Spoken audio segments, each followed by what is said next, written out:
The U.S. government is losing its control over UAP secrecy. There are three primary reasons for this. Firstly, members of the U.S. government, including the legislative and executive branches, are starting to get classified briefings on UFOs with high-fidelity data in a manner that, as far as I can assess, has never been duplicated within the history of the United States. And this is related to the second reason, which is there are employed government officials as well as ex-government officials that are rebelling against the decades-long policy of UAP secrecy and forcing the issue by many different means. Basically, they are all saying in unison, "I don't think so, homie, don't play that." And finally, the third reason is you and, well, me. All of us who are complaining to our government, letting our elected officials know that it is they that serve us, the people, and not the other way around, and that we can vote them out if we see fit. We as a collective simply do not approve of the classification of the existence of UFOs. We also don't approve of the concealing of non-classified data on UFOs, and that has unfortunately happened, and as I understand it, that's illegal to do. Oh, and let me throw in a fourth reason. With all of this unfolding, there has been an elevation and escalation of mainstream reporting on the topic of UFOs. And in fact, Uss Elizondo said this is going to happen in the month of May. And beyond. I'm sure the confirmed upcoming 60 Minutes episode with a segment on UFOs that will air on May 16th at 7 p.m. on CBS has something to do with that. Second gear, everybody. Let me provide you with an exact quote. It's taken from an interview that published on May 11th with host Martin Willis. I think you're going to see an elevation and an escalation of mainstream reporting on this topic. Outlets that have typically or historically stayed away from this topic are beginning to have this discussion with their audience and their viewers. And that's an indicator that the tide is changing, that it's becoming easier to have this conversation. You have now senior academics and senior scientists coming out of the shadows and saying, you know what? Yeah, we should be studying this. We should be looking at this. I never wanted to say anything before, but now I have the courage to say something. I think this month is going to be pivotal for this conversation. I think it's going to become easier to talk about in the coming months, especially before the report is due to Congress. And I think that's all I'll say right now about it, because I have to be careful not to let too much out, only because things have to play out naturally. The house of cards will fall, baby. You're so amazing, UFO Jesus. No, I'm not. Yes, you are. Well, anyways, let's continue the show about the UAP. I want to share with you two clips that truly get to the heart of the unreasonableness of classifying UFO reality. These two clips with Lou Elizondo come from Byron Delaire's YouTube channel. I will give you my thoughtful analysis after each clip. And this was truly an outstanding interview that I recommend all my subscribers check out. Link to it is in the description below. In fact, even Elizondo commented on the quality of this interview. Thank you, Brian and Rocky, for having a great conversation. At Brian Delaire, we need more of this. When I look at this topic and I compare it to other things, so for example, it's no secret that countries have nuclear weapons. What is a secret is how those nuclear weapons work.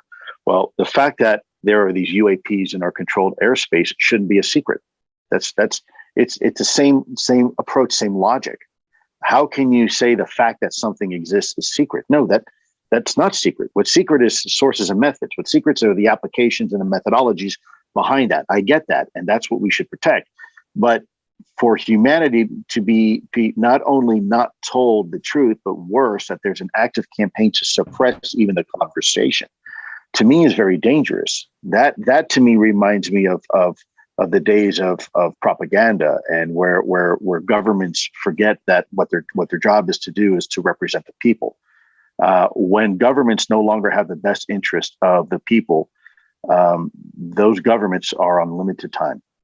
And I don't ever want that to be the case with my government. What Elizondo speaks of here is exactly why UFO secrecy is starting to crumble.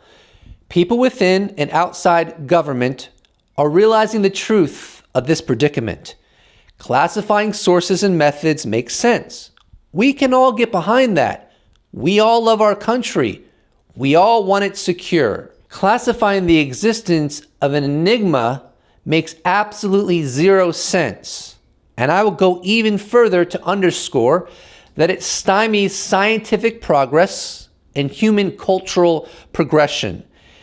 And it also, if left unchecked, will lead to a catastrophic breakdown in trust in government based on the poor decisions of the few that are responsible for upholding the policy of secrecy over UFO reality. The truth of our reality has an influence over us.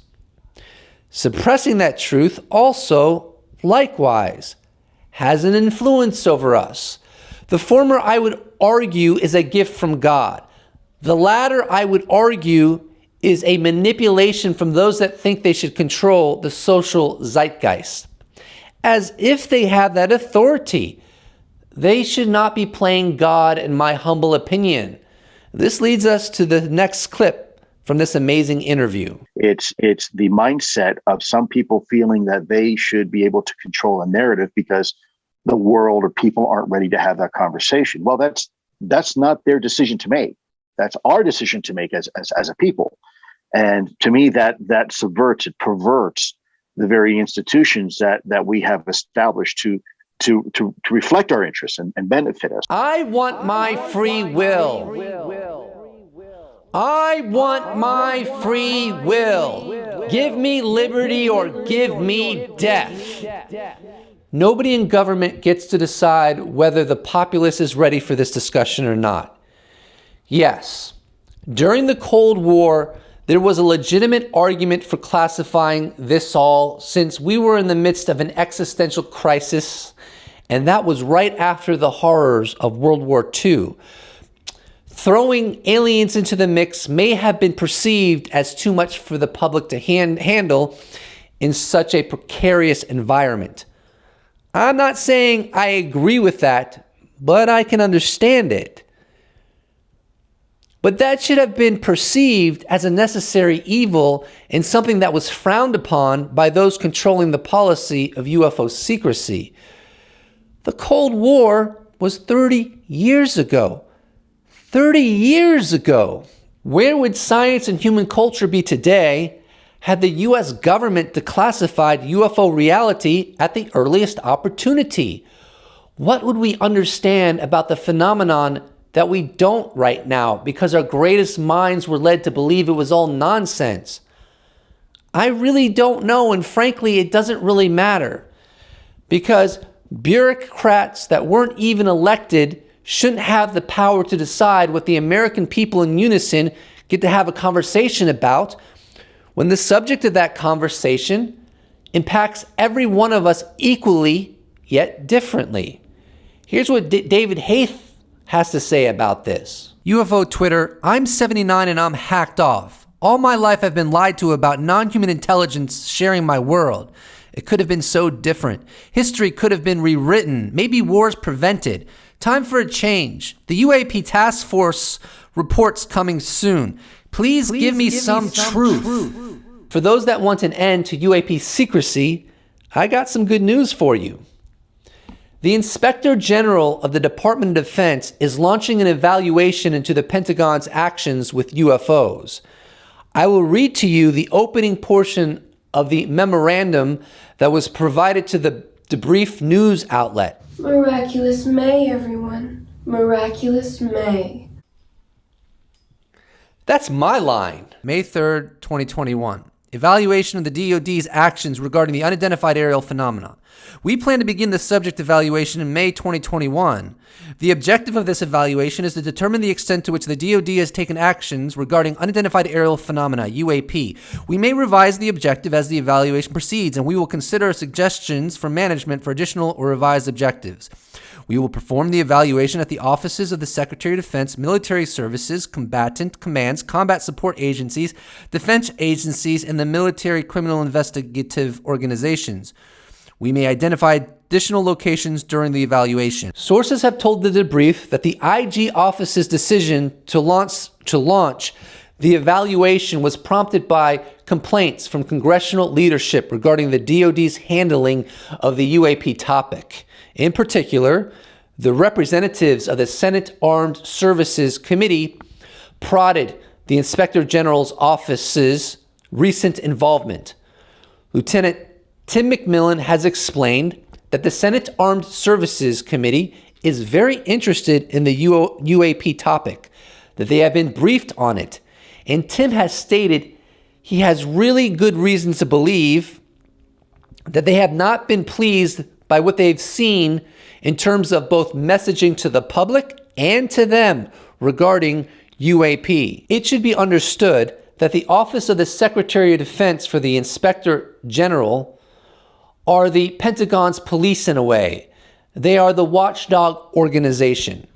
Here is a great quote by journalist Tim McMillan of the debrief, giving a metaphor of the significance of the Inspector General. This quote is from a Jimmy Church interview on May 5th. I liken it to when the teacher leaves the classroom, all the kids misbehave. The teacher comes back, the kids start behaving some. But then, if the principal should happen to come into the classroom, suddenly now the teacher's behaving, the kids are behaving, everybody goes, uh-oh, this is major. This is the equivalent of the Inspector General coming. They are an objective, independent organization that has authority over just about anybody short of the Secretary of Defense or the President intervening. They can interview anybody, very much like internal affairs in police departments. So I guess the biggest takeaway is that the federal agencies of the United States government best cooperate with the United States Congress in providing them the data that they have asked for on what they know about UAP. In concert with a past statement Luis Elizondo has made, Elizondo told Martin Willis on May 11th that he suspects there is an effort underway right now within the government to address the proposition that they have in their possession materials from UFO crashes. But as far as how and by whom, he can't elaborate. I guess we'll have to wait. For all we know, June will birth as Jubilation June. On May 13th, a wonderful article dropped in the New York Times titled, "Even if you think discussing aliens is ridiculous, just hear me out," by journalist Ezra Klein. It's noteworthy that Ezra Klein did this story as he's a big time journalist with over 2.5 million followers on Twitter. This guy is not a crackpot by any stretch of the imagination. Here is a very noteworthy excerpt from his fine article. The way I've framed the thought experiment in recent conversations is this. Imagine tomorrow an alien craft crashed down in Oregon. There are no life forms in it. It's effectively a drone, but it's undeniably extraterrestrial in origin. So we are faced with the knowledge that we're not alone, that we are perhaps being watched, and we have no way to make contact. How does that change human culture and society? One immediate effect, I suspect, would be a collapse in public trust. Decades of UFO reports and conspiracies would take on a different cast. Governments would be seen as having withheld a profound truth from the public, whether or not they actually did. We already live in an age of conspiracy theories. Now the guardrails would truly shatter, because if UFOs were real, despite decades of dismissals, who would remain trusted to say anything else was false? Certainly not the academics who laughed them off as nonsense, or the governments who would now be seen as liars. I will tell you right now that in my assessment, there is good evidence that at the very minimum, there are pockets within the U.S. government that don't theorize we're not alone, but know we're not alone. And furthermore, that we're being engaged by non-human intelligence and, quite frankly, have for quite a while. Now, I do think this is going to come out in an official manner, and it's going to be a PR challenge for the U.S. government. I'd go so far to say it will be, at least in some respects, a PR challenge for science and academia, since they were so gun-ho and prone to blow off the UFO enigma as pure nonsense. Even though there is a 70-year historical record that is well documented in the movie The Phenomenon by James Fox, just as an example. It's one thing to be skeptical, and skepticism is not only good, it is absolutely necessary. That being said, it's quite another thing, however, to blow off a subject altogether, especially when it could lead to the greatest discovery in the history of our species, all of mankind.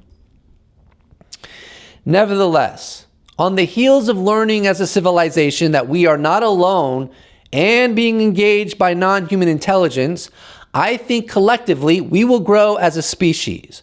Our horizons will be broadened and our minds open to possibilities once considered, well, impossibilities, or at the very least, extremely unlikely. Some call this disclosure, but I prefer calling it the shift. Welcome to the shift, everybody. On Sunday, May 16th at 7 p.m., that's tomorrow, there will be a segment on 60 Minutes covering UAP. It will be reported by Bill Whitaker and produced by Graham Messick. And it will be a segment in between two other segments, and it will be 15 minutes in length. It will include Luis Elizondo, and it will also include the female aviator, Lieutenant Commander Alex Dietrich, who was Fravor's wingwoman during the Tic Tac UAP intercept back in 2004. This is the first time that she will be shown publicly, and prior to this, her name wasn't even public.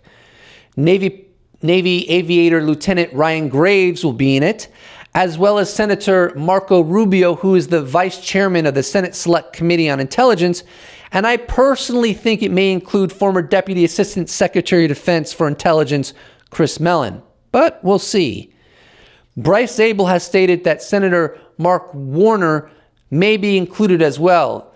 He's the current chairman of the Senate Select Committee on Intelligence that asked for the 180-day UFO report that is slated to be given on June 25th of this year.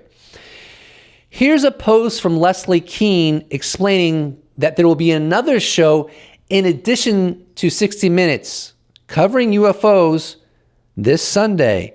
That is tomorrow. On Sunday, both 60 Minutes and CBS Sunday Morning will be covering UAP. I was interviewed for Sunday Morning by David Pogg. Avi Loeb will also be featured, and perhaps others who are open-minded but don't take UFOs seriously. In other news, New Line and HBO Max and producer Laura Bickford have teamed up to frame a movie around fact-based modern government investigations into UFOs. Here's an excerpt from Deadline.com on this revelation. Based on investigative reporter Leslie Kean's journey while investigating and covering unexplained aerial phenomena for over many years, the movie will also tell the story of Luis Elizondo while he was the head of the Pentagon Advanced Aerospace Threat Identification Program, ATIP, and Christopher Mellon, a former Deputy Assistant Secretary of Defense for Intelligence, who helped bring the previously secret Pentagon program and its official UFO videos to light in 2017. Finally, let's cover the bombshell release from yesterday, May 14th, by filmmaker Jeremy Corbell. And I will link below to the Mystery Wire video covering this because they did such an amazing job covering it so succinctly and with such a high level production value. Corbell recently released a slide in April of still frames from a video showcasing a spherical object 6 feet in diameter, seemingly entering the ocean right beside the USS Omaha. This object traveled alongside the Omaha for about an hour before plunging into the ocean at precisely 11 p.m.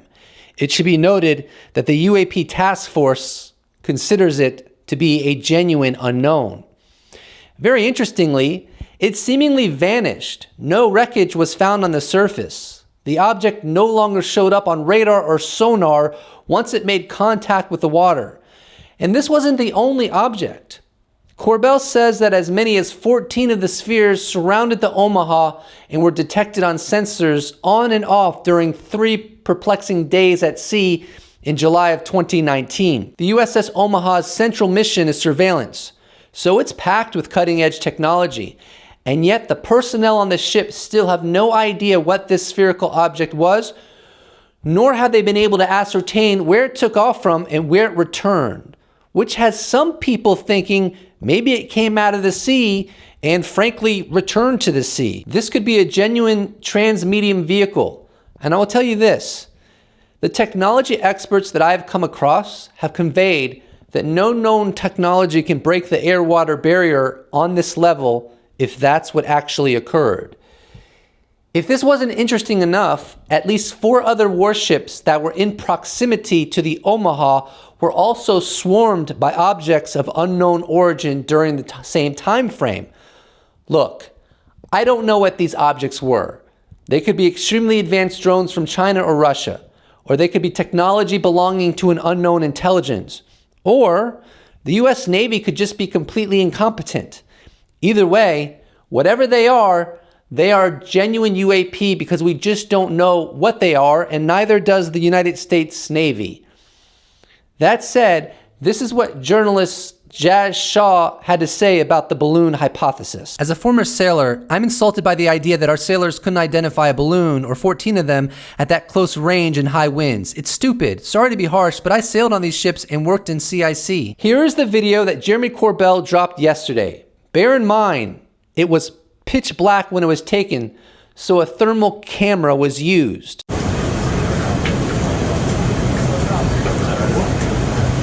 Took off, booking it.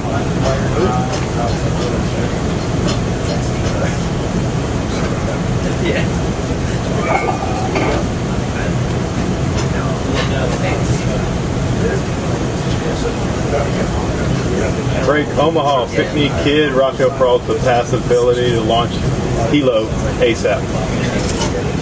Splashing at bearing range. Sure. You got 2 winds, 3 knots. Keep going, bro. Let's go down.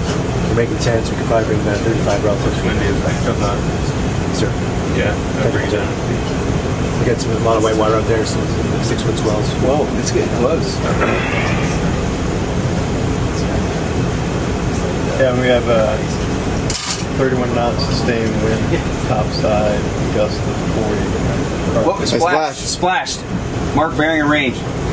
Now, believe it or not, I've gotten strong indications that this is merely the tip of the A-tip berg. And I'm going to share that with you. Let's start with something that journalist George Knapp conveyed on Twitter today. Graham Rendell, what's the likelihood of similar videos coming out regarding this encounter? And I think he's referencing the USS Omaha. Does this mean we will see other footage taken by mobile phone of sensor imagery and not just from this case? George Knapp, likely. And here, Tom Rogan on the Tucker Carlson show, and it was filmed yesterday, explains that not only in the short term, but in the long term, we are going to receive more information on UFOs, as well as, frankly, USOs, which are unidentified submerged objects. And I think specifically relevant to this video, in the coming months and years, an area which we will learn more about is the interaction of US Navy submarines, nuclear ballistic missile submarines and attack submarines, picking up sonar contact of things moving at hundreds of knots under the water. And so there is a undersea dimension to this that the Navy has sort of pushed off to the side as the pilots talk more about their experiences. So there's a lot more to come out, I think, is the best way to put it. You know, some people just say that I'm a goofball and I don't bring anything to the table.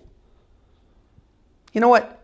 Don't judge a book by the cover. You know what I'm saying? May I remind you that I published a video on April 30th and I predicted that on April 30th, there would be a huge article in the New Yorker. I predicted that in the month of May, we'd have a 60 Minutes episode. And I designated May Miraculous May. Miraculous May, everybody. Miraculous May. I think we're in for something special. I think this coming month is going to be exciting, revealing, powerful, revelatory. part of the disclosure process, which is not an event, but a process.